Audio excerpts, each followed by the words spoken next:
अस्सलाम वालेकुम वरहमतुल्लाह। Welcome to Fakhar stems fair. आज के लेक्चर में हम देखेंगे कि फ्रीक्वेंसी स्पेक्ट्रम के ऊपर अगर हम सैम्पलिंग रेट को वेरी करें या हम एफएफटी पॉइंट्स को वेरी करें तो स्पेक्ट्रम पर क्या फ़र्क होता है। बाय डिफ़ॉल्ट जब हम एफएफटी की कमांड अप्लाई करते हैं तो जो एक्स की लेंथ होती है, यानी जितने एक्स में सैंपल्स होते हैं उतने ही एफएफटी के अंदर सैंपल्स होते हैं। तो अपने इस कोड के अंदर हमने जो सैंपल सेट किए हुए हैं वो 50 सैंपल्स किए हैं, यानी एक्स में 50 सैंपल्स होंगे 0 से 49। तो हमारे जो एफएफटी जब कंप्यूट करेंगे तो उसमें भी टोटल 50 सैंपल्स ही होंगे, but we can restrict this FFT to number of samples decided by the user.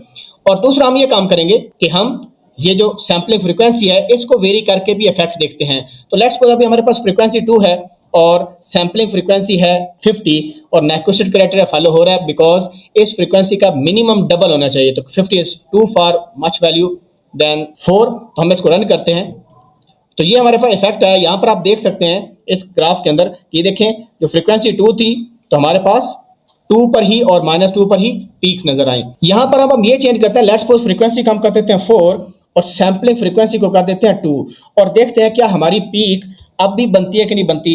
अब देखें फ्रीक्वेंसी 4 है तो सैम्पलिंग फ्रीक्वेंसी मिनिमम हमारी 8 होनी चाहिए थी। Now run it.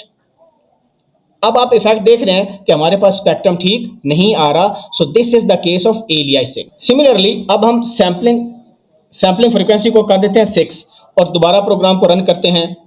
नाउ अब आप देखें कि फ्रीक्वेंसी कहाँ शो हो रही है। फ्रीक्वेंसी यहाँ पर कर्सर क्लिक करें 2.04 यानी 2 हर्ट्ज पर एग्जैक्टली सही शो नहीं हो रही because sampling rate is closer to 8। लेकिन एक और इफेक्ट हम देख रहे हैं कि हमें स्पेक्ट्रल और भी उसके जो रेप्लिकाज हैं या उसके एलियासेस हैं वो भी काफी नजर आ रहे हैं। So this is the effect of aliasing, यानी ओवरलैपिंग हमारी हो रही है, यानी हमारा स्पेक्ट्रम सही नहीं आ रहा। तो जब हम लेट्स सपोज इसको कर देते हैं 10, now you will see the effect. अब आप देखें तो आपको एग्जैक्टली जो 4 और -4 हर्ट्ज है वहां पर ही सही जो स्पेक्ट्रम है वो नजर आ रहा है, वहां पर ही आपके पास पीक्स आ रही हैं। और 1 एम्पलीट्यूड क्यों है, क्योंकि मैंने आपको लास्ट टाइम बताया था कि यहाँ पर अगर 2 एम्पलीट्यूड होता है तो उसका हाफ आपको नजर आएगा। लेट्स सपोज इसको मैं अगर 4 कर दूं, you will see the difference कि अब आपको 2 वहां पर एम्पलीट्यूड नजर आएगा। यहाँ पर आप देख सकते हैं अब एम्पलीट्यूड कितना हो गया 2। तो ये हमने इफेक्ट देख लिया जी कि हम अगर सैम्पलिंग फ्रीक्वेंसी को वेरी करते हैं तो हमारे स्पेक्ट्रम पर क्या फर्क आता है और एलियासिंग कब आती है कब नहीं आती। अब हम देखते हैं कि एफएफटी पॉइंट्स को वेरी करके स्पेक्ट्रम पर क्या फर्क नजर आएगा। यहां पर देखें सैम्पलिंग फ्रीक्वेंसी मैंने 64 ली, फ्रीक्वेंसी 2 ली और जो सैम्पलिंग पॉइंट्स है यहाँ पर आप एफएफटी देखें तो इसमें नंबर ऑफ सैंपल पॉइंट डाले हुए हैं। यहाँ पर एक और इंटरेस्टिंग चीज आपको बतानी है कि यहाँ पर एक डेल्टा एफ है। डेल्टा एफ मैंने सेट किया कि दो फ्रीक्वेंसी बेंस के दरमियान जो हमारे पास डिफरेंस है वो होता है, वो क्या होता है एफ एस ओवर एन। ये हमें बताता है लेट्स सपोज पहला सैंपल हमारा 0 पर है, नेक्स्ट सैंपल फ्रीक्वेंसी डोमेन में कहां पर होगा ये हमें बताएगा। ये टिक्स हैं, यानी सिंपल हमने फ्रीक्वेंसी एक्सेस को निकालने के लिए यहां पर देखें मैंने क्या यूज किया -fs/2 प्लस डेल्टा एफ, यानी जो एक डिफरेंस आएगा between 2 samples in frequency domain के अंदर उसको हमने बेसिकली n से मल्टीप्लाई कर दिया जो 0 से n-1 है। इससे हमारे पास क्या होगा, लेट्स सपोज पहला आता है डेल्टा एफ 1 आता है तो पहले 1 पर आएगा, फिर 2 पर आएगा, फिर 3 एंड सो ऑन। और उसको फिर क्योंकि हमने स्पेक्ट्रम को बनाना है सिमेट्रिक ताकि वो स्टार्ट हो -fs/2 से +fs/2, इस वजह से हमने -fs/2 को उसमें प्लस कर दिया। मैं इसको रन करता हूं। फर्स्ट ऑफ ऑल मैंने रन किया तो यू कैन सी आपके पास एक जो स्पेक्ट्रम बड़ा फाइन आया। ये देखें 2 पर फ्रीक्वेंसी है और ये -2 पर है और एम्पलीट्यूड कितना है +1 और ये स्पेक्ट्रम आपको बिल्कुल क्रिस्टल क्लियर नजर आ रहा है। और अगर आप ये डेल्टा एफ चेक करें तो 0.25 बनता है, क्योंकि अगर आप डिवाइड करें एफ एस को 64 को 256 से तो 1/4 आता है 0.5। अब सिंपल अगर आप ये चेक करें, यानी ये जो फ्रीक्वेंसी एक्सेस है इसकी वैल्यू अगर हम देखें तो ये देखिए मैक्सिमम वैल्यू 31.75 आ रही है और जो मिनिमम वैल्यू आपके पास आ रही है वो -32 आ रही है। ये क्यों आ रही है, क्योंकि जो fs हमारे पास है वो 64 है तो इसको 2 से डिवाइड करेंगे 32 आ जाएगा। इस वजह से -32 से +32, क्योंकि 0 शामिल है इस वजह से वो लास्ट सैंपल आपको नजर नहीं आ रहा। आप देख सकते हैं यहाँ पर से जो लास्ट वैल्यू है वो 31 और इसमें अगर आप यही डेल्टा एफ की वैल्यू जो अभी हमने निकाली है 0.25 इसमें अगर ऐड कर दें इस वैल्यू के अंदर तो आपके पास ये +32 बन जाएगा। यानी इसको कॉपी करके इसको पेस्ट करते हैं और +0.25 यू कैन सी 32। इस वजह से जब इवन सैंपल्स होते हैं तो लास्ट fs/2 वाला सैंपल हमें नजर नहीं आता। अब हम वेरी करते हैं जी पॉइंट्स को, इसको कर देते हैं 128 तो जब 128 करके रन करेंगे तो हमारे पास देखें एग्जैक्टली फिर भी बेस्ट आपके पास क्या आ गया, ग्राफ आ गया, बिल्कुल परफेक्टली फाइन है। लेट्स सपोज इसको थोड़ा सा कम करते हैं सैंपल, इसको करते हैं 4।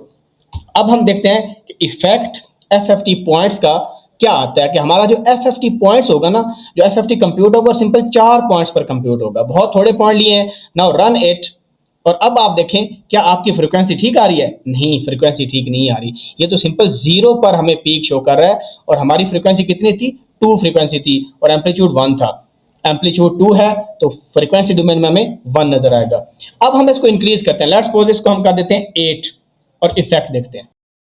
अब आप देखें अब भी ठीक नहीं आ रहा। अब आप इसको 16 करें और दोबारा रन करें। अब देखें अब हमारे पास ये पहली जो फ्रीक्वेंसी आ रही है ये भी ठीक नहीं आ रही, ये 4 पर आ रही है, और आपको स्पेक्ट्रल कंपोनेंट्स यानी रेप्लिकास बहुत ज्यादा नजर आ रहे हैं। तो हमने वो रेंज सेट करनी है जहां पर फ्रीक्वेंसी हमारी ठीक आएगी। अब हम 32 चेक करते हैं कि 32 पर सही आ रहा है कि नहीं आ रहा। अब आप देखें यहाँ पर एग्जैक्टली हमें 2 पर वैल्यू मिल गई और -2 पर। तो मिनिमम सैंपल पॉइंट्स आपने 32 सेट करने हैं, और आप चेक कर सकते हैं this 32 is the half of this number, यानी जितने सैंपल पॉइंट्स x के अंदर है ना उसके डबल फ्रीक्वेंसी आपकी होगी, तब तक सही नजर आएगा। लेकिन इसमें एक और बहुत प्रॉब्लम है, ये 32 है ना, अब देखें ये बिल्कुल डिवाइड हो रहे हैं, यानी basically fs is multiple of n, 2 से मल्टीप्लाई करें आ जाएगा। लेट्स सपोज इसको मैं 70 रख देता हूँ, 670 रखता हूँ। अब देखें दोनों डिवाइड आपस में नहीं हो रहे। अब आपने इफेक्ट चेक करना है, हत्ता कि fs की वैल्यू ज्यादा है 2n से, लेकिन अब आप स्पेक्ट्रम में इसका रिजल्ट देखें। अब इसमें देखें जो मेन पीक पहली पीक है वो 2.188 पर मिल रही है, 2 पर नहीं मिल रही, और बाकी आपके पास स्पेक्ट्रल कंपोनेंट नजर आ रहे हैं। अब ये 2.188 कहां से आया? इस वजह से मैंने डेल्टा लिखा था fs/n। तो ये देखें 2.1875, पहला सैंपल यहां पर आया, अगला सैंपल इसको 2 से मल्टीप्लाई कर देंगे वहां पर आएगा, एंड सो ऑन। तो इसका मतलब ये भी आपने देखना है कि fs इस तरह सेट करने हैं कि वो n का मल्टीपल हो। कोई और वैल्यू ट्राई करते हैं। लेट्स सपोज हम इसको कर देते हैं 85, तो फिर भी आपको नजर नहीं आएगा, because 85 is not a multiple of capital N। Now run it. अब आपके पास देखें अगेन आपके पास 2 पर एग्जैक्टली नहीं आ रहा, फ्रीक्वेंसी 2.65 समथिंग पर आ रही है, और ये देखें, ये देखने के लिए आपको fs जो है वो मल्टीपल होने चाहिए कैपिटल N का, अगर आप चाहते हैं एलियासिंग ना हो। अब ये कंडीशन बिल्कुल परफेक्टली फाइन है। यहाँ पर आपके पास 2 फ्रीक्वेंसी है, sampling frequency is much higher than 2f, और नंबर ऑफ सैंपल्स जो 32 है उससे भी fs हमारा डबल है, फिर भी हमें स्पेक्ट्रम सही नजर नहीं आ रहा। उसकी वजह यह है because this ratio is not a multiple of n, ये कंप्लीटली डिविजिबल नहीं हो रहा, इस वजह से आपके पास नहीं आंसर आता। ठीक है, तो ये कुछ इफेक्ट्स मैंने आपको बता दिए जो कि बहुत इंपॉर्टेंट थे कि हम अपने सैम्पलिंग फ्रीक्वेंसी को वेरी करके स्पेक्ट्रम पर क्या फ़र्क नजर आता है और एलियासिंग का इफेक्ट देख सकते हैं, या एफएफटी पॉइंट्स को वेरी करें। तो ये मैंने आपको डिटेल से बता दिया। मिलते हैं नई वीडियो के साथ, अपना ख्याल रखें। अल्लाह हाफ़िज़ नासिर।